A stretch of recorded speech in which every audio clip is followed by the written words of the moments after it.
তেল, ভিনেগার আবার রোদের ঝামেলা ছাড়া খুব সহজেই মিষ্টি আচারটি তৈরি করে স্টোর করতে পারেন ১ বছর পর্যন্ত। অসম্ভব মজার আচারটি আর কোনো ঝামেলা ছাড়া ঝটপট এই আচারটি তৈরি করা যায়।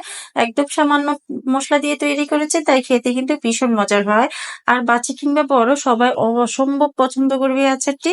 তাই ঝটপট তৈরি করে নিতে পারেন এই আচারটি। এই আচারটি তৈরি করা একদম অল্প উপকরণ, অল্প সময়ে আপনি তৈরি করে সারা বছরের জন্য স্টোর করে নিতে পারেন। চলুন দেখে নেন কিভাবে আচারটি তৈরি করেছি। প্রথমে আমি আমগুলোকে ধুয়ে পরিষ্কার করে পানি অবশ্যই ঝরিয়ে নিতে হবে। আর পানিটা আম কাটার পর পানি তো ব্যবহার করা যাবে না। আমটা কাটার আগেই ধুয়ে নিতে হবে। ধুয়ে ভালো করে পানিটা শুকিয়ে নিতে হবে। না হলে কিন্তু আচারটা নষ্ট হয়ে যাবে। যেহেতু আমি কোনো প্রকার প্রিজারভেটিভ বা রোদের ঝামেলা বা তেল দিয়ে স্টোর করব না, এটা এমনি চিনির উপরে আচারটা তৈরি করব, তাই পানি লাগানো যাবে না। এখন ভালো করে আমের টুকরোগুলোকে দেখেন আমি গোল গোল করে কেটে নিয়েছি। আপনাদের পছন্দ অনুযায়ী টুকরো করে নিতে পারেন। এখন আমি একটু ব্যতিক্রম ভাবে কেটে নিয়েছি।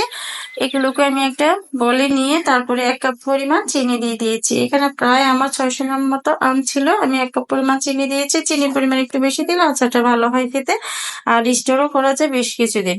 স্বাদ মতো লবণ দিয়ে নেড়ে ছেড়ে চিনিটা গলা পর্যন্ত অপেক্ষা করেছি। এখানে প্রায় ১ থেকে ১.৫ ঘন্টা পর আমি ফিরে এসেছি। চিনিটা সম্পূর্ণ গলে অনেকটুকু পানি উঠে গিয়েছে। ওই চিনি মিশ্রণ দিয়ে যে ওই পানিটা দিয়ে আমার আচারটা তৈরি হয়ে যাবে। এখানে কোনো প্রকার পানি, তেল, ভিনেগার আমি ব্যবহার করতেছি না। কড়াইতে দিয়ে আমি নেড়ে ছেড়ে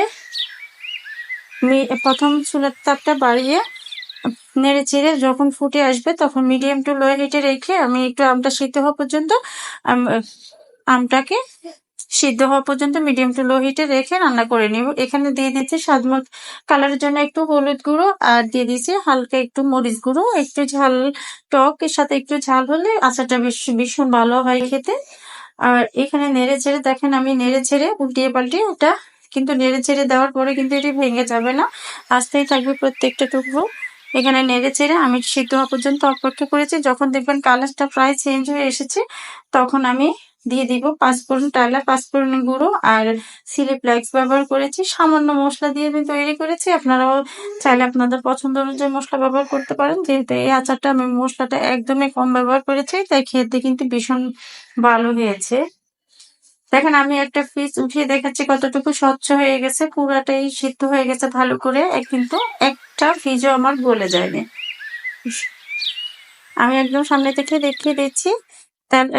চিনির পানিটা যখন একদম সম্পূর্ণ শুকিয়ে যাবে আর স্বচ্ছ কালার চলে আসবে, চিনির যে রসটা ওটা স্বচ্ছ হয়ে যাবে, তখন বুঝবেন যে আপনার আচারটা একদমই রেডি।